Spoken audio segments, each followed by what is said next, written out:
दोस्तों नमस्कार। जनचौक के इस खास कार्यक्रम कैसा रहा आज का दिन में आपका स्वागत है। मैं हूं महेंद्र मिश्र। ठेके पर सैनिकों की भर्ती के खिलाफ देश में चल रहा युवाओं का आंदोलन आज नए परवान पर चढ़ गया है। बिहार आज बंद रहा पूरी तरह से। उत्तर प्रदेश में 250 से ज्यादा गिरफ्तारियां हुई हैं। अकेले बलिया में 400 लोगों के खिलाफ एफआईआर दर्ज हुई है। और इसके साथ ही आगे बढ़िए तो शायद ही देश का कोई इलाका इससे अछूता हो। उत्तर प्रदेश की आपने खबर देखी, इसके साथ उत्तराखंड, हरियाणा, राजस्थान, महाराष्ट्र और साउथ में भी आंदोलन पहुंच गया है। सिकंदराबाद में कल जो है प्रदर्शन हुआ था, कई ट्रेनें जलाई गई थी, एक छात्र की मौत हो गई थी। आज वहां जो है विशाखापट्टनम से लेकर विजयवाड़ा और कुर्नूल कई इलाकों में जो है वहां आंदोलन हुआ है। और इसके साथ ही केरल तक यहाँ पहुंच गया है। केरल में मार्च किया है छात्रों ने। तो एक नए जो है दौर में पहुंच गया आंदोलन। और इस बीच समर्थन भी मिलना शुरू हो गया है। राकेश टिकैत जो है सड़क पर उतर आए हैं किसानों के साथ। हरिद्वार में आज उन्होंने प्रदर्शन किया है छात्रों के समर्थन में। और पार्टियों का भी समर्थन आना शुरू हो गया है। सोनिया गांधी ने, जो कांग्रेस के अध्यक्ष हैं, आज बयान जारी कर आंदोलन के साथ अपनी एकजुटता जाहिर की है। और कल कांग्रेस जंतर मंतर पर उसके सांसद और तमाम जो है नेता बैठेंगे समर्थन में। और सबसे बड़ी बात है कि आंदोलन बढ़ रहा है, लेकिन सरकार जो है इस पर किसी भी तरीके से विचार करने के लिए तैयार नहीं है। वो अभी भी लॉलीपॉप देने में व्यस्त है। उसको लग रहा है छात्रों को और युवाओं को कुछ लॉलीपॉप दे दिया जाएगा तो अपने घरों को लौट जाएंगे। आज उसी के तहत दो घोषणाएं फिर हुई हैं। डिफेंस मिनिस्ट्री की तरफ से राजनाथ सिंह ने आज घोषणा की है कि जो सिविलियन स्टाफ है डिफेंस का, उसमें 10% का रिजर्वेशन दिया जाएगा। और इसके साथ ही गृह मंत्रालय की तरफ से कहा गया है कि जो सीएएफ है और उसके अलावा असम राइफल्स, उसमें भी 10% का रिजर्वेशन जो है अग्निवीरों को दिया जाएगा। तो आप कह सकते हैं अपनी तरफ से सरकार की ओर से कह सकते हैं लॉलीपॉप देने की प्रक्रिया जारी है, लेकिन ये कितना प्रभावी होगा ये भविष्य का विषय है। आज मैं रिपोर्ट पर ज्यादा नहीं बोलूंगा और आज कोई हम बहस भी नहीं करना चाहते, क्योंकि सबसे बड़ा मुद्दा आज पूरे देश में क्या हुआ वो जानना है। और ऐसे मौके पर जब इंटरनेट की सेवाएं जगह जगह बाधित कर दी गई हैं, गोदी मीडिया रिपोर्ट नहीं कर रहा है और सरकार के पक्ष में तर्क गढ़ने के लिए अपना जमावड़ा लगा रहा है। तो शुरू करेंगे हम सबसे पहले बिहार से। राहुल, आप बिहार से हैं, पटना में इसमें मौजूद हैं और बिहार पूरा कहिए तो अर्थक्वेक का सेंटर बना हुआ है इस आंदोलन के। वहां आज क्या हुआ, क्या रिपोर्ट है पूरे बिहार की, उसकी आप बताइए। सर, बताना चाहूंगा, बिहार में 2 महीने पहले रेलवे और एनटीपीसी को लेकर भी एक छात्र आंदोलन हुआ था और आज भी हो रहा है। इन दोनों आंदोलन में एक अंतर दिखाई दे रहा था। पहले जो आंदोलन हुआ था वो सिर्फ राजधानी पटना तक सीमित था, लेकिन ये जो आंदोलन हो रहा है ये बिहार के छोटे छोटे जिलों में, छोटे छोटे शहरों में ज्यादा हो रहा है पटना या बड़े शहरों के तुलना में, क्योंकि ये आंदोलन मुख्य रूप से सैनिक से जुड़ा हुआ आंदोलन है और गांव के लोग ज्यादा इसमें भर्ती में जुड़े रहते हैं। इसलिए ये आंदोलन मुख्य रूप से जो छोटे शहर है। और बिहार में जैसे आपने बताया कि नेटवर्क बहुत जगह बंद हुआ है। देखिए, बिहार में नेटवर्क की प्रॉब्लम है, उसी के तहत ये लगता है फिर नहीं जुड़ पा रहे हैं राहुल।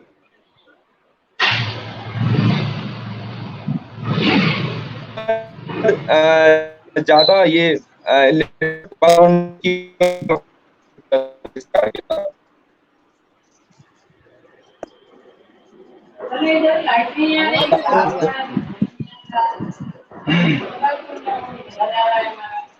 चलिए आपके पास आएंगे अभी जब नेटवर्क हो, फिर अब बोलिएगा आप। हाँ, मैं आता हूँ जो है बलवंत जी, आप बलिया से, इस समय बलिया में हैं और वहां बताया जा रहा है कि 400 लोगों के खिलाफ एफआईआर दर्ज हुई है, गिरफ्तारियां भी हुई हैं। तो वहां की रिपोर्ट दीजिए और आपकी जानकारी में यूपी के लेकर जो जानकारी है वो बताइए। बलिया में 109 लोगों की गिरफ्तारी हुई है। आवाज सुन रहे हैं? आ रही, बोलिए। हाँ, 109 लोगों की गिरफ्तारी हुई है। सुबह मुझे मालूम हुआ कि सबको जेल भेज दिया और 400 के लगभग लोगों पर एफआईआर किया है। तो अज्ञात के तौर पर कि 400 की संख्या यहाँ पर तोड़ फोड़ और आगजनी की कार्रवाइयों के नाम पर। और गांव-गांव में अभी एक लेखपाल जो होते हैं वो उनके द्वारा एक रिपोर्ट दी गई कि गांव में कौन से लड़के पुलिस और आर्मी की भर्ती की तैयारी करते हैं, उनके ऊपर मुझे लग रहा है कि 107 16 चला करके एक टेरर कायम करने का कि इस तरह के प्रदर्शनों में छात्र युवा भागीदारी न करें, इसके लिए वो पूरा प्रशासन अपनी तैयारी कर रहा है, टेरर पैदा कर रहा है। अच्छा राहुल, मुझे आपकी आवाज फिर मिल सकती है, बोल सकते हैं आप? बोलिए जरा, नेटवर्क देखते हैं क्या कैसी स्थिति है। आप रिपोर्ट दीजिए जो छुट्टी थी, बची हुई थी।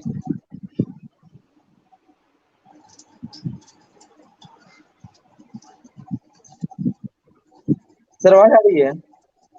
हाँ आ रही आवाज, आप बोलिए। आज की रिपोर्ट बताइए जो आप आज जैसे सर मैंने बताया। जी सर, मैं आज की खबर बता रहा हूँ सर। कल जो है सर 60 बोगी को और 10 यहाँ पर इंजन को आग लगाया गया था। और लेकिन आज जो है सर आंदोलन कहीं पर भी मुख्य रूप से प्रशासन और छात्रों के बीच रहा। बहुत जगह प्रशासन और छात्रों के बीच मुठभेड़ देखने को मिल रही है। इसके साथ ही एक राजनीतिक वो हंगामा भी यहाँ पर शुरू हो गया है कि यहाँ पर दो पार्टी जो है जदयू और बीजेपी जो मुख्य वहाँ पर है यहाँ पर सत्ता में है, एक दूसरे पर ही इल्जाम लगा रही है कि ये आंदोलन में अभी बीजेपी के जो राष्ट्रीय अध्यक्ष हैं संजय जायसवाल जी, उन्होंने आरोप लगाया है सरकार पर कि जदयू एक इस छात्र आंदोलन को लेकर एक मुख्य जाति या मुख्य पार्टी पर ये हंगामा करवा रही है। ये भी आज का एक नया खबर है सर यहाँ बिहार आंदोलन को लेकर। अच्छा, मैं इस समय देखिए आज उत्तराखंड से भी अच्छी खासी तादाद में लोग सैनिक भर्ती में जाते हैं, सेना में जाते हैं। त्रिलोचन भट्ट जी हैं, देहरादून में रहते हैं। आपसे अगर पूछें तो पिछले 2 दिनों के साथ आज की क्या तस्वीर रही उत्तराखंड में, उसकी एक रिपोर्ट रखिए।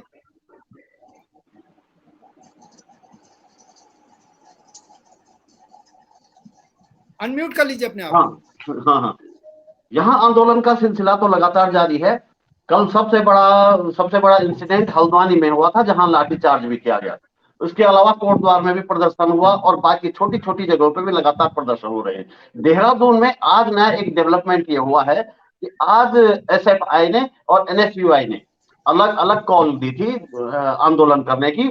एक ने एनएसयूआई ने तो घंटा घर पे दिया था और एसएफआई ने दिया था गांधी पार्क पे।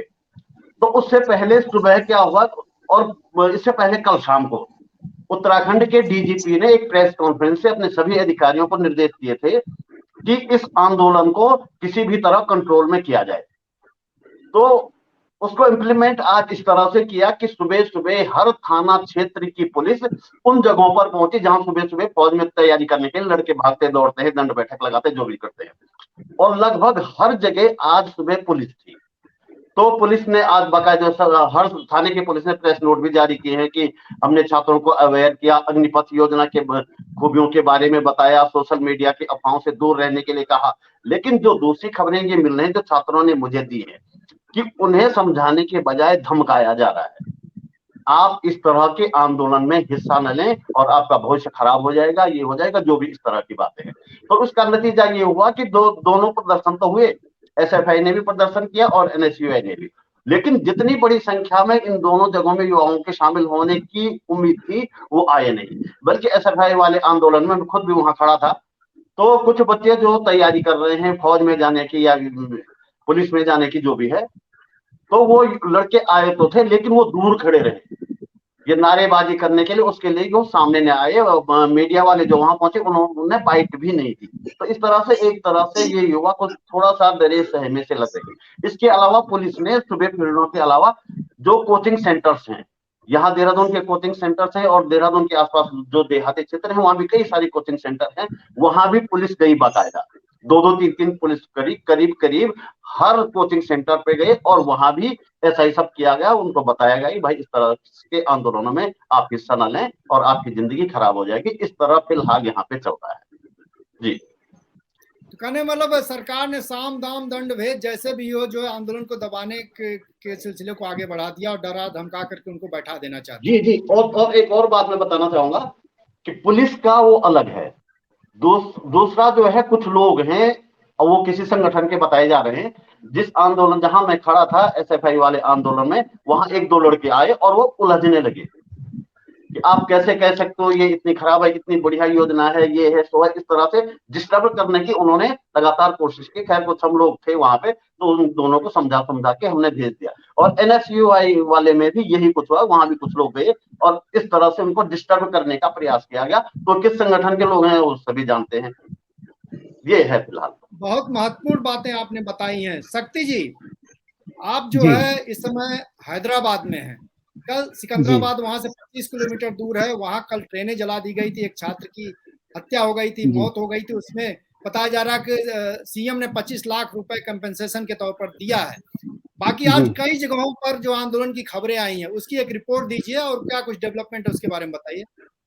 देखिए, कल दक्षिण भारत में जो सबसे हिंसात्मक गतिविधियां हुई वो सिकंदराबाद रेलवे स्टेशन के पास हुई, और जिसमें बताया जा रहा है, अखबारों में खबर है कि 30 करोड़ की संपत्ति का नुकसान हुआ है। और डीएम ने आज रिपोर्ट भी जो मीडिया चैनलों में दी है वो ये दी है कि व्हाट्सएप ग्रुप जो आर्मी की तैयारी के लिए बने थे वो एकाएक 4-5 दिन पहले सक्रिय हो गए, और उसके बाद उन्होंने हिंसा के लिए आह्वान किया सिकंदराबाद स्टेशन पे आने के लिए। तो कहा है कि उन ग्रुपों के एडमिन के ऊपर सख्त कार्रवाई होगी। तेलंगाना में अगले साल चुनाव भी हैं और पिछले 3-4 महीनों से बीजेपी, टीआरएस और एआईएमआईएम, कांग्रेस सब सक्रिय हैं। और जिस तरह से हैदराबाद में रेप की घटनाएं भी हैं तो छींटाकशी भी एक दूसरे पे पॉलिटिकल पार्टियां लगा रही हैं। भाजपा का साफ कहना है कि ये कांग्रेस और टीआरएस का किया हुआ है। लॉ की स्टेट की जो लॉ एंड ऑर्डर की जिम्मेदारी स्टेट गवर्नमेंट की वो नहीं निभा पा रही, जबकि टीआरएस के जो केशन शेखर राव के बेटे हैं केटीआर, उनका साफ बयान है कि बेरोजगारी चरम पर है। और मतलब जो इस तरह से हैदराबाद एक बड़ा सेंटर है, पूरे तेलंगाना से लोग तैयारी करने यहाँ आते हैं, तो जो कोचिंग सेंटर हैं उन पे भी आज छापे मारे गए। और ये कहा मतलब इस तरह का आरोप प्रत्यारोप का दौर यहाँ चल ही रहा है। तो माना जाए कि ये आंदोलन जगह जगह खड़ा हुआ है, लेकिन प्रशासन अपने तरीके से इसको दबाने की कोशिश कर रहा है। राहुल, बिहार में आज देख रहे थे कई जगहों पे जुलूस निकले हैं। हालांकि कहा जा रहा है कि 28 जगहों पे 18 जिलों में इंटरनेट सेवाएं बंद कर दी गई थी। तो कोई रिपोर्ट ऐसी आई है जिसमें कोई ट्रेन जलाई गई हो, कुछ जगहों पे हिंसक घटना हुई हो, कहीं जो है ट्रक जलाई, इस तरह की भी रिपोर्ट कुछ आई है क्या? सर, पटना जिला के ही मसूढ़ी रेलवे स्टेशन पर ट्रेन भी जलाई गई थी और पूरे स्टेशन को क्षतिग्रस्त कर दिया गया था। वहां पर स्थिति ये हो गई थी क्या सर, कुछ रेलवे स्टेशन के कर्मचारी को लगभग 2 घंटे तक बंद कमरे में रहना पड़ा था। उन्होंने प्रशासन को फोन किया तो प्रशासन और पुलिस और छात्रों के बीच भी बहुत लगभग आधे घंटे तक पत्थरबाजी चली, तब जाकर वहां माहौल शांत हुआ था सर। ये पटना जिला के ही मसूढ़ी रेलवे स्टेशन की घटना है सर। देखिए, रिपोर्ट एक लेवल पे आ गई। अगर हम बोले, आप लोगों से बात करें कि अभी आज देखिए प्रशासन, जो केंद्र सरकार है उसके कई मंत्री आज जो है अलग अलग बयान दिए हैं। राजनाथ सिंह ने तीनों सेनाध्यक्षों के साथ बात की है और उसके बाद उन सेनाध्यक्षों का बयान आया। चौधरी जो वायुसेना के अध्यक्ष हैं, उन्होंने कहा है कि इससे बहुत फायदे हैं और छात्रों को सड़क पे नहीं उतरना चाहिए, और आगे जो है वायुसेना में भी कैसे जो अग्निवीरों को शामिल किया जाए इसकी योजना बताई जाएगी। इसी तरह से एक जो मंत्री अर्बन डेवलपमेंट मिनिस्टर हैं, उन्होंने कहा है कि उनकी जो मंत्रालय है उसमें भी अग्निवीरों को जो है कैसे शामिल किया जाए इसकी योजनाएं बनाई जाएंगी। तो सरकार अपने अपने तरीके से लॉलीपॉप देने में जुटी हुई है।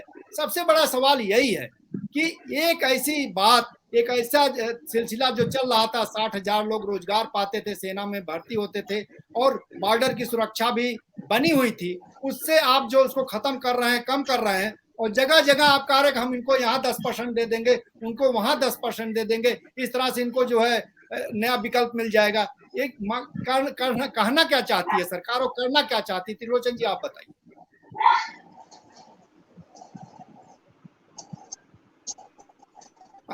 अनम्यूट कर लीजिए अपने आप को। सर, मुझे जो लगता है, जो प्रधानमंत्री ने 10 लाख रोजगार की घोषणा की थी, अभी हाल के दिनों में।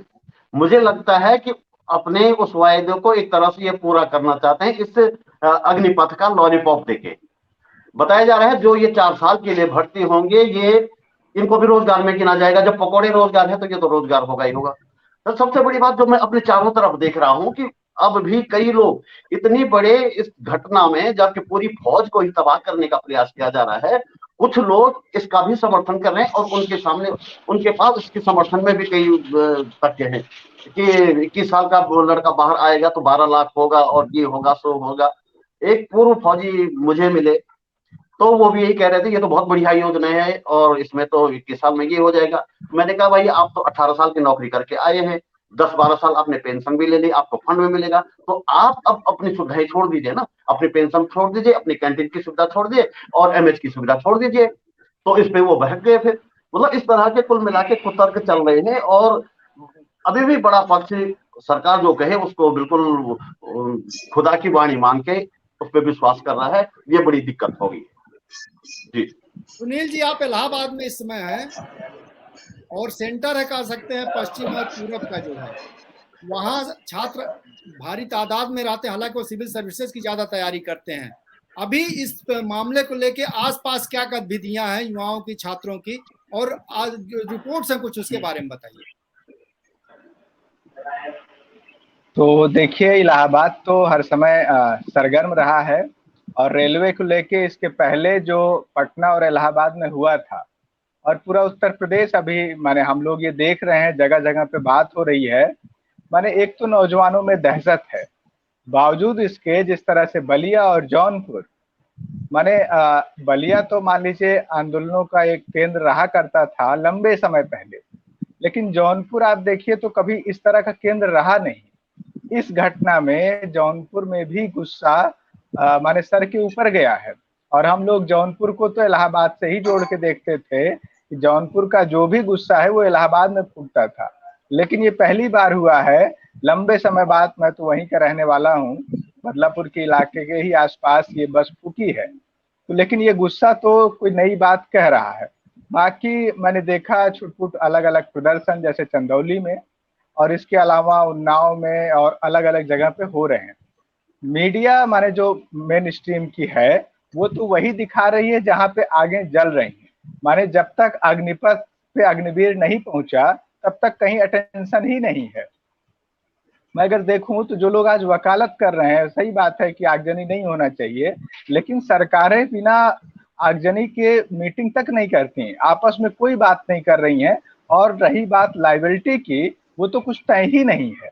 मैं उत्तर प्रदेश के अंदर जहां नौजवान शांतिपूर्ण तरीके से चुनाव से 6 महीने पहले से प्रोटेस्ट कर रहे थे अन्याय के खिलाफ, आरक्षण के घोटाले के खिलाफ, कोई सुनवाई नहीं हुई और वो मुख्यमंत्री के आवास से लेके उनके दफ्तर कार्यालय सब जगह शांतिपूर्वक तरीके से प्रदर्शन कर रहे हैं, कोई नहीं सुनवाई हुआ। एसएससी जीडी के लोग पगला के घूम रहे हैं, यात्रा निकाल रहे हैं, कोई सुनवाई नहीं हो रही है। मतलब ये कि इस समाज को और सरकार को तब कंसर्न आता है जब दिखता है कि कुछ जल रहा है। यानी अगर ये सब नहीं हुआ होता, आप सोचिए आज कोई इस तरह की चर्चा नहीं होती। और मैं तो इलाहाबाद में देखा जब हम लोग यहाँ प्रोटेस्ट का कॉल दिए तो सीईओ साहब का जो माने वर्जन था कि हम एक तो ऑलरेडी यहाँ पे दमन है, माने जिस तरह का दमन यहाँ हुआ इलाहाबाद के अंदर, खासतौर पे माइनॉरिटी के घर ढाए गए, बुलडोजर का राज चल रहा है, उसमें हमने देखा उनका जो वर्जन था कि हम एक साथ कई अलग अलग मूवमेंट का हिस्सा नहीं खोलना चाहते, माने एक साथ कई जगहों पे हम बिखेरना नहीं चाहते, हमारा एक सेंटर है उसी पे काम चलेगा, वो ज्यादा बेहतर है। तो कहने का मतलब कि रोजगार कोई बड़ा सवाल बन जाए, ये ऊपर से नीचे तक उससे डर है। और हमने ये महसूस किया छोटा सा प्रोटेस्ट, और इस नाते प्रशासन हम लोगों को शांतिपूर्वक बैठाए रहा चाय पिलाने के नाम पे कि हो सकता कहीं और बड़ा बवाल ना हो जाए। सुनील जी तो एक बात बहुत साफ है। हाँ, मैं एक सवाल स्पेसिफिक कर रहा हूँ कि जितने लोग इस समय हैं हमारे पास, सब लोग किसी न किसी रूप में आंदोलनों से जुड़े रहे हैं या अभी भी जुड़े हुए हैं, इसमें शामिल हैं। ये जो पूरा मामला चल रहा है, इसको कितना माना जाए कि जो मामला आया अभी तत्काल जो है सेना में भर्ती का, उस पर केंद्रित है, या इसके पीछे एक रोजगार का जो संकट है, सिर्फ सेना भर्ती के लोग नहीं है, जो रोजगार का संकट का सामना कर रहे हैं वो भी इसमें शामिल हो गए और इसलिए एक बड़ा रूप ले रहा है कि क्या ऐसा माना जा सकता है? आप देखिए मैं जो बात कहूँ, हाँ वही मैं कह रहा हूँ इस संदर्भ में। एक तो देखिए गुस्सा सामान्य है, माने ये चौतरफा गुस्सा था, लेकिन अभी भी इस मूवमेंट में ज्यादातर माने जो अभ्यर्थी हैं सेना वाले वही प्रोटेस्ट में उतरे हैं। ये उन्हीं का स्वाभाविक गुस्सा है।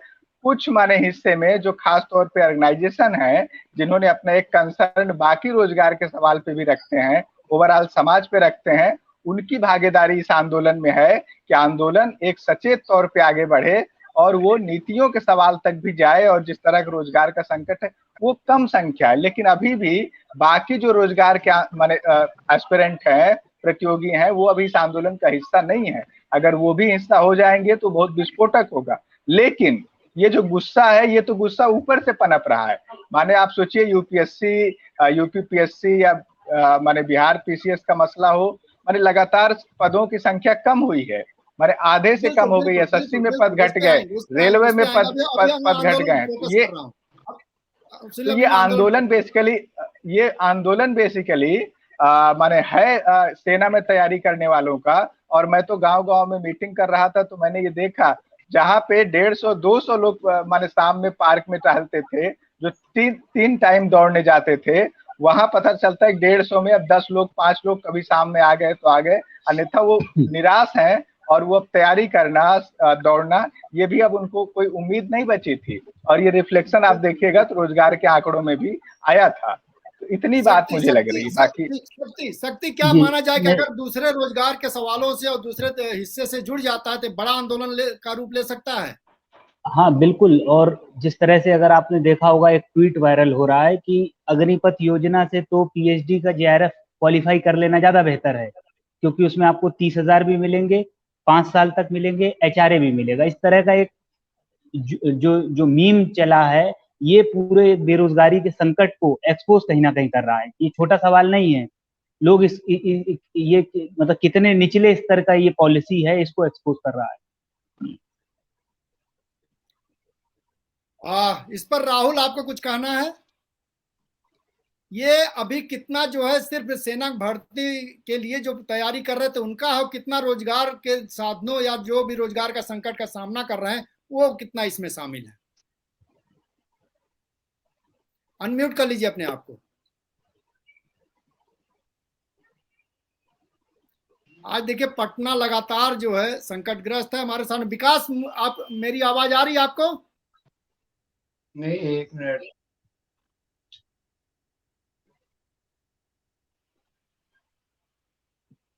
मेरी आवाज अब मिल रही है? हाँ अब आ रही है। अच्छा, आप देखिए आयशा के स्टेट प्रेसिडेंट हैं। आज दिन भर की जो गतिविधियां रही हैं बिहार बंद के दौरान, उसकी जो रिपोर्ट्स हैं जितनी भी हो आपके पास, आप उसको बताइए दर्शकों को। हाँ देखिए, बिहार में कल से कई सारे जिला में इंटरनेट भी बैन कर दिया गया है और प्रोटेस्ट को देखते हुए। उसके बाद भी हम लोगों का आज का बिहार बंद का कॉल था। उसके साथ साथ जो सेना के बहाली मोर्चा के जो छात्र थे, रोजगार संघर्ष समिति और इनकलाबी नौजवान सभा का बंद का कॉल था। तो उस बंद के समर्थन में तो पॉलिटिकल पार्टियां ने भी अपना समर्थन दिया था। अगर आज हमें बंद की बात करें, मीडिया का रिपोर्टिंग क्या है, जो ये पेड मीडिया है वो एक अलग बात है और अलग अलग खबरों को दूसरे रूप में दिखा रहे हैं। लेकिन जो ग्राउंड रिपोर्टिंग है कि बिहार के लगभग सभी जिलों में बंद का एक व्यापक असर रहा है। और क्या आवाज जा पा रही है? हाँ आ रही, आप बोलिए। और ये है कि समझिए कि पिछले 36 घंटे होने जा रहे हैं। तो 24 घंटे में बिहार पुलिस बिहार की जो प्रशासनिक पूरी व्यवस्था है वो काफी हाई अलर्ट पर थी। उसके बाद भी आज का जो सबसे बड़ा मतलब कहिए कि जो प्रोटेस्ट रहा वो मसौढ़ी, पटना से सटे मसौढ़ी है, वहां रहा। फिर से उसी तरीके से जो छात्रों का गुस्सा है। मसौढ़ी में क्या हुआ? मसौढ़ी के बारे में बताइए, वहां हुआ क्या? आप कह रहे हैं सबसे बड़ा प्रोटेस्ट रहा, किस? मसौढ़ी में आयशा का रहा। उसके साथ साथ पुलिस प्रशासन और छात्रों में गजब झड़प हुई। लगभग 100 राउंड फायरिंग हुई है पुलिस प्रशासन की तरफ से।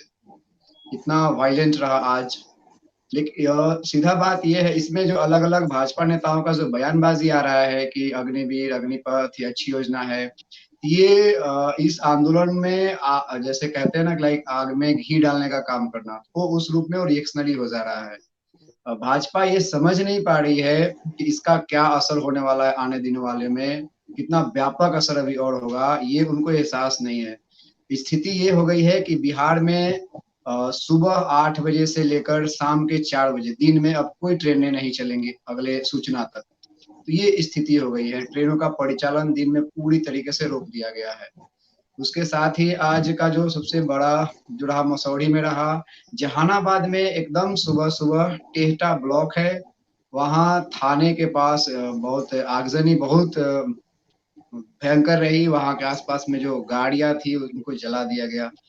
तो ये गुस्सा है, ये हिंसक है, हम तो इसका खंडन करते हैं, लेकिन ये जो गुस्सा है इस पर सरकार सोच नहीं रही है कि इस गुस्से को कैसे काबू करे। मैं विकास, चूंकि आप छात्र संगठन के अध्यक्ष हैं और आप लोग अगुवाई कर रहे हैं और तमाम जो लोग यहाँ मौजूद हैं आंदोलन से जुड़े हुए हैं, मैं इसी सवाल को मैं रखना चाहता हूँ कि देखिए अभी एक ताजा आक्रोश है, लोग अपना गुस्सा जो है दिखा रहे हैं सड़क पर और हिंसा हो रही है, ट्रेनें जलाई जा रही हैं, बसें और कुछ ट्रक भी जला दी गई हैं। लेकिन इस तरह से आंदोलन तो नहीं बढ़ सकता, ऐसे आंदोलनों का दमन करना बड़ा आसान हो जाता है सरकार के लिए और पुलिस के लिए।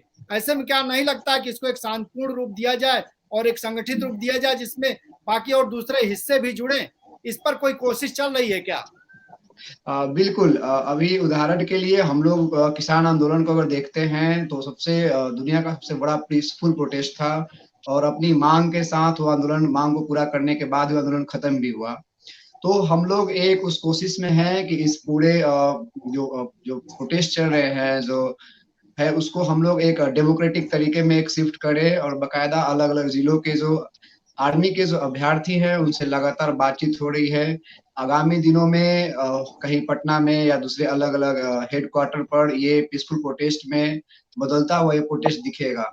लेकिन ये जो आगजनी वाली बात है, हम आगजनी एकदम सही नहीं है, लेकिन गुस्सा इतना ज्यादा है उसमें। जो गुस्से का जो पहला कारण ये है कि अभी कोरोना के पहले आर्मी की कुछ बहालियां हुई थी जिनका रिजल्ट अभी पेंडिंग था, तो और उन छात्रों का अब एज भी एक्सपायर हो गया, तो वो लोग ज्वाइनिंग का वेट कर रहे थे। तो उन छात्रों में सबसे ज्यादा गुस्सा है क्योंकि उनकी नौकरी लगने वाली थी, तो वो सबसे ज्यादा गुस्से में है।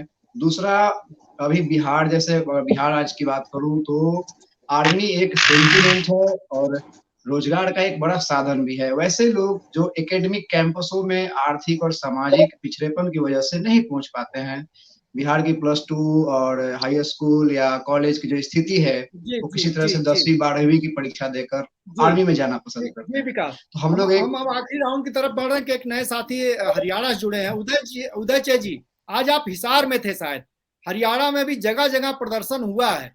आज हरियाणा क्या रिपोर्ट रही है उसको बताइए आप। सर हिसार की हम बात करें तो हिसार में आज प्रोटेस्ट हुआ, कल भी यहाँ पे प्रोटेस्ट हुआ है। और आवाज आ रही सर मेरी? आ रही, बोलिए। पूरे हरियाणा की जब हम बात करें तो हरियाणा के 5 से 6 जिलों में प्रदर्शन अभी चल रहा है लगातार, और कहीं प्रदर्शन हिंसक भी हुआ है, लेकिन वो सरकार की तरफ से उनको उकसाया जा रहा है। और पूरे हरियाणा की जब हम बात करेंगे तो हरियाणा में कहीं पे भी कौन लोग इनको लीड कर रहा है, कौन सा संगठन लीड कर रहा है, ये कोई अभी पता नहीं चल पा रहा है। और बीजेपी के लोग जो भारत माता की जय के नारे लगा के जो इन प्रदर्शनों में शामिल होकर हिंसा की तरफ इसको धकेलने की पूरी कोशिश की जा रही है। अभी जैसे मैं आपको एक बता रहा हूं कि 20 तारीख को दिल्ली चलो की जो कॉल जिन लोगों ने दी है, सीधा किसी का नाम नहीं है किसने कॉल दी है, लेकिन इनडायरेक्ट तौर पे वो सब संघ को समर्थन करने वाले लोग हैं। और आज भी जब एक टोल के ऊपर वो इकट्ठा हुए, 300 से 400 नौजवान इकट्ठा हुए और उन्होंने पुतला जलाया, बातचीत हुई, आगे क्या होगा इसके ऊपर बातचीत की कि भविष्य में जो किसान आंदोलन जो लड़ा गया है, हरियाणा के जो किसान संगठन है वो इसको कैसे लड़ा जाएगा, क्या करेंगे, उसके लिए वो 21 तारीख जींद में उन्होंने इकट्ठा होने की बातचीत की है।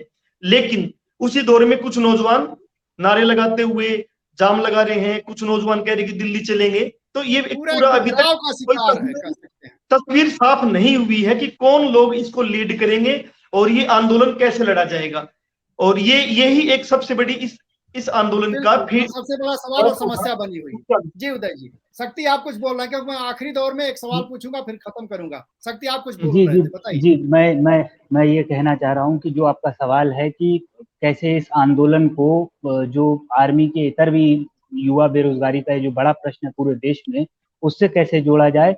निश्चित तौर पर इसको देखना होगा, और जो तमाम परिसर हैं जहाँ लोग डिग्रियां ले रहे हैं लेकिन कोई वैकेंसी नहीं आ रही है, और ये जो बात कही है कि ये अग्निवीर अभी निकाला गया, इसके बाद रेल वीर निकालेंगे, इसके बाद शिक्षक वीर निकालेंगे। ये एक पूरी अंबानी अडानी को जिस तरह से कृषि बेच देने की योजना, देश को 4 गुजराती चला रहे हैं, 2 केंद्र में और 2 कारपोरेट, अंबानी अडानी, मोदी, अमित शाह। तो ये जो गुजरातियों के थ्रू जो चलाया जा रहा है देश को 4 गुजरातियों के तहत, इस नीति के खिलाफ ही एक व्यापक जन आंदोलन खड़ा करने की जरूरत रहेगी। हम लोग हैदराबाद में हैं, यहाँ कोशिश कर रहे हैं, तमाम प्रगतिशील संगठनों से बात कर रहे हैं। निश्चित तौर पर हम लोग एक योजना बनाएंगे, जेएनयू, दिल्ली, इलाहाबाद, और एक व्यापक तौर पर साउथ इंडिया से भी छात्रों की भागीदारी होगी। और इसको जो बेरोजगारी का एक मुख्य सवाल है, जो नई आर्थिक नीतियों का 91 के बाद से ही जॉबलेस ग्रोथ का जो सवाल है, उससे हम लोग जोड़ेंगे। बिल्कुल, देखिए आखिरी सवाल है, संक्षेप में कहिए तो 30-30 सेकंड में जवाब दीजिए। अभी जो आंदोलन चल रहा है, माना जा रहा है कि स्वतः स्फूर्तता है उसमें, लोगों का आक्रोश है, अलग अलग तरीके से निकल रहा है, कोई संगठित ताकत नहीं बन पाई है, और ना ही कोई उनका जो है संगठन है या ऐसा अगुवा है जो उसको दिशा दे सके। ये जो मामला बढ़ रहा है, इसको क्या कोई कोशिश की जा सकती है एक संगठित रूप देने की, एक मोर्चा बनाने की जो राष्ट्रीय स्तर पर बने और संगठित तरीके से आंदोलन को दिशा दे? ऐसी कोई संभावना आप देख रहे हैं? अच्छा, विकास आपसे शुरू करते हैं, फिर इधर से हम घूम जाएंगे। देखिए, बिहार में हम लोगों ने दूसरे दिन सेना बहाली मोर्चा करके एक ऑर्गेनाइजेशन बनाया है। उसमें कुछ अभ्यर्थी के छात्र, वो जो सेना बहाली वाले अभ्यर्थी है, हमारे साथ आए हैं। लेकिन अभी पूरे राज्य में एकदम से कोऑर्डिनेट कर पाना इस स्थिति में अभी मुश्किल हो रहा है। लेकिन हम लोग लगातार कोशिश कर रहे हैं इस आंदोलन को पूरे पीसफुल और डेमोक्रेटिक तरीके से हम लोग इसको चलाएं बिहार में, क्योंकि बिहार एक बड़ा सेंटर है। तो ये कोशिश चल रही है। और एक लाइन और जोड़ूंगा, एनटीपीसी जो आंदोलन हुआ था तब भी हम लोगों ने कोशिश किया था, और हम लोगों ने फिर रोजगार संघर्ष संयुक्त मोर्चा भी एक बनाया था, जिसका नतीजा भी बहुत बिहार में बेहद निकला भी था। और वो ऑर्गेनाइजेशन, वो मोर्चा आज भी बहुत सलीके से चल रहा है। हम लोग कोशिश कर रहे हैं, आने वाले दिनों में वो कोशिश बिहार में वो दिखेगा, और बेहतर एक अपील है, और हम लोग एक साथ एकजुट करने की प्रयास में हैं। सुनील जी, यूपी भी देख रहे हैं, वैसे तो आप इलाहाबाद बैठे हैं, सिविल सर्विस की तैयारी करते हैं, सबसे ज्यादा बेरोजगार आत्महत्याएं वहां हो रही हैं। ऐसी कोई कोशिश जो है की जा रही है, या इस दिशा में बढ़ाई जाए, कोई योजना है? देखिए, लगातार इस तरह की एक कोशिश है, लेकिन जिस तरह का दमन पूरे यूपी में दिख रहा है, और ये जो प्रतियोगी हैं, खासतौर पे सेना वाले, ये शहर में नहीं आए हुए हैं, इलाहाबाद शहर से ये बाहर हैं, गांव में ही हैं। तो लिहाजा वो स्वतः स्फूर्त जो गुस्सा है वो अभी यहाँ रिफ्लेक्ट नहीं हो रहा है। लेकिन जो आंदोलन को आगे बढ़ाने की बात है, आप देखिए तो चुनाव के पहले भी रोजगार एक बड़ा सवाल बना था, और एक यूथ आंदोलन, एक लड़ता भिड़ता यूथ यहाँ दिख रहा था। तो मैं जो देख रहा हूँ, जैसे बिहार का बंद आप देखिए, तो एक ऑर्गेनाइज्ड कोशिश है, और जिसमें आयशा, आरवाईए और एक माने रोजगार आंदोलन के लोग शामिल हैं। और झारखंड में भी आज आप देखिए तो कल बंद है, वो भी एक सचेत कोशिश है। और हम लोगों ने खास तौर पे अगर आप देखिए तो मैं ये मानता हूं कि बिहार इस आंदोलन का नेतृत्व करने जा रहा है, और जो गुस्सा है एक बड़े दायरे में पूरे देश के अंदर, यूथ के अंदर, वो एक संगठित रूप से और आगे बढ़ेगा। और अब चाहे जितनी कोशिश कर लिया जाए, लेकिन रोजगार के सवाल पे यूथ लंबे समय बाद, आप सोचिए तो दर्जनों राज्यों में ये प्रोटेस्ट हो रहा है, और इसकी एक ऑर्गेनाइज्ड भूमिका दिखेगी। उदय, पूरे देश के स्तर पे प्रोटेस्ट हो रहा है, कोई उसकी कॉमन धुरी नहीं है, कॉमन प्लेटफॉर्म नहीं है, कोई संभावना दिख रही जिसमें एक हो पाएंगे? मैं हरियाणा की बात करूं तो हरियाणा के अंदर जो किसान संगठन, इसमें जो किसान आंदोलन में शामिल हो रहे हैं, वो एक बड़ी भूमिका निभाने जा रहे हैं। बाकी उनमें टूट है, चडोनी ग्रुप है, वो बाकी जो किसान मोर्चा था उससे अलग है, वो अलग कॉल दे रहे हैं। लेकिन फिर भी 21 तारीख को जींद में बहुत बड़ी पंचायत होने जा रही है, जिसमें हरियाणा की खाप पंचायतें भी शामिल हो रही हैं और किसान संगठन भी शामिल हो रहे हैं। लेकिन इसको समझना पड़ेगा कि हरियाणा में सबसे ज्यादा जो सेना के अंदर है वो अहिरवाल के लोग हैं, रेवाड़ी, महेंद्रगढ़ और ये जो गुड़गांव का इलाका है। यहाँ के नौजवान शामिल होंगे जींदवाड़ी में या नहीं होंगे, ये अभी क्लियर नहीं है। और दूसरा, इसमें ये भी समझना पड़ेगा कि बाकी जो राज्य है, खासकर यूपी हो गया, बिहार हो गया, साथ में लगता है राजस्थान हो गया, उनसे कोऑर्डिनेट कैसे करेंगे। तो उसमें संयुक्त किसान मोर्चा जो रहा है उसी के साथ में, और जो मजदूर संगठन है उनको मिला के ही कोई व्यापक बन सकता है। लेकिन मैं एक बात और कहना चाहूंगा मेहंदी जी लास्ट में, इसमें जो मुख्य जो चीज है कि अभी तक हरियाणा की मैं बात करूं तो ये जो अग्निपथ योजना सरकार लेके आई है, इसके ऊपर सरकार की क्या मंशा है, सरकार करना क्या चाहती है, और उसके ऊपर कोई पर्चा, कोई बातचीत अभी तक नहीं हुई है। अफवाहों का दौर है, अफवाहों का दौर में नौजवान बहक के कुछ भी कर सकते हैं, वो उधर भी जा सकते हैं सरकार की तरफ भी और खिलाफ में भी है। तो बुद्धिजीवी बताइए कि जी शक्ति आप साउथ में, इसमें हैदराबाद में, ठीक है उदय जी, शक्ति आप साउथ में हैदराबाद में रह रहे हैं, वहां प्रोटेस्ट हुआ। आज केरल से रिपोर्ट है, केरल में क्योंकि बहुत लोगों ने एग्जाम दिया हुआ है, उनकी भर्ती होनी थी और उनको वो नहीं हो पा रही है, जिसके चलते और ज्यादा परेशान है। तो कोई इस तरह गोलबंदी, कोई एक जो है मोर्चा वहां बनने की संभावना देख रहे हैं आप? नहीं, बिल्कुल संभावना है। तेलंगाना में अगले साल चुनाव है, तो जो अखबारों में पिछले 6-7 महीनों से चल रहा है वो यही कि 5 लाख से ज्यादा पद रिक्त हैं। तो तेलंगाना सरकार भी, मतलब सभी सरकारें रोजगार दे पाने में युवाओं को विफल है, और कहीं ना कहीं कारपोरेटों के दबाव में ये जो कॉन्ट्रैक्ट भर्ती हो रही है, ये जो शिक्षा मित्र टाइप का जो मित्र हेल्पिंग कॉन्सेप्ट आ रहा है, तमाम स्कीम वर्कर्स को भरा जा रहा है बहुत कम इनकम पे, तो रोजगार का सवाल एक बड़ा सवाल है, दक्षिण भारत में भी बड़ा सवाल है। 24 के चुनाव से पहले मुझे लगता है कि राष्ट्रीय स्तर पर यंग इंडिया कोऑर्डिनेशन कमेटी तरह के जो प्रयोग किए गए हैं उत्तर भारत में, दक्षिण भारत के भी तमाम राज्य इसमें शामिल हों, और ये केंद्रीय सवाल है, और अपोजिशन की पार्टियों को भी इस आंदोलन में सहयोग करना चाहिए, और ये आंदोलन देशव्यापी बने, ये हम लोग कोशिश करेंगे। बिल्कुल बिल्कुल। त्रिलोचन जी, आप कह रहे थे कि वहां जो है पुलिस और पुलिस के साथ कुछ ऐसे जो है तत्व, जो संदिग्ध तत्व हैं और कहीं कहीं सत्ता से जुड़े हुए हैं, वो बच्चों को डरा रहे हैं, आंदोलनकारियों को डरा रहे हैं। आज उसका असर भी दिखा है। आपको क्या लगता है कितना उबर पाएंगे वहां के नौजवान इन तत्वों से और इस दबाव से? सर यहाँ पे मैं दो चीजें कहूंगा। एक जो नेतृत्व की बात कर रही थी, ये बात मेरी भी आज बच्चों से हुई। एक जगह SFI वाले आंदोलन कर रहे थे, नारेबाजी कर रहे थे, इधर NSUI वाले जा रहे थे। तो मैंने इनसे कहा दोनों एक ही मुद्दे पर लड़ने एक साथ हो सकते हैं, और बाकायदा मैं बाद में NSUI वालों को भी मैं ये समझा के आया कि मैंने कहा एक बैनर बनाओ इस आंदोलन के लिए कम से कम। तो दोनों संगठनों ने कम से कम इस पे सहमति जताई, और मैं उम्मीद कर रहा हूँ कि ये मेरे समझ से कुछ दिन में करेंगे। इसके अलावा जो बच्चे भर्ती होने के लाइन में हैं, जो तैयारी कर रहे हैं, उनका 2 दिन पहले आंदोलन हुआ था, वो फिलहाल अलग है। तो इनको भी इससे जोड़ने का मेरी समझ से कहीं ना कहीं प्रयास होगा और हो रहा है। जहां तक दूसरी बात है कि दूसरे जो फौज से दूसरी प्रतियों की तैयारी कर रहे हैं, रोजगार की तैयारी करें, वो लोग इसमें आएंगे कि नहीं। तो यहाँ मुझे लगता है कि उत्तराखंड एक छोटा सा राज्य है, लेकिन दूसरे बड़े राज्यों की तुलना में यहाँ के ज्यादा लोग फौज में हैं, चाहे सैनिक हैं या चाहे अधिकारी हैं। 5 लोगों में से 2 कम से कम फौज की तैयारी कर रहे हैं या फौज में हैं।